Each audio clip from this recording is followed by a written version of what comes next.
अगर अब मैं नहीं हंसता, भला कैसे कहूँ तुमसे गए वक्तों की वो बातें, भले वक्तों की वो बातें, कि जब वो साथ था मेरे तो मैं भी मुस्कुराता था। मैं शैम्पू करके बालों में नए कपड़े पहनता था, गुलाब हाथों में लेकर मैं उसे मिलने को जाता था। मेरे हर्षु उदासी का कोई इम्कान तक ना था। मुझे एक वाकया याद आ गया, वो अशफाक साहब को पता है।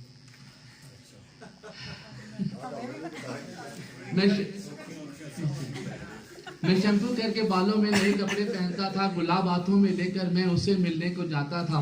मेरे हर्षु उदासी का कोई इम्कान तक न था, मगर उससे जुदा होकर मेरे हर्षु उदासी है, मगर उससे जुदा होकर मेरे हर्षु उदासी है। मैं अक्सर रो तो पड़ता हूँ, मगर हंसना भुला बैठा।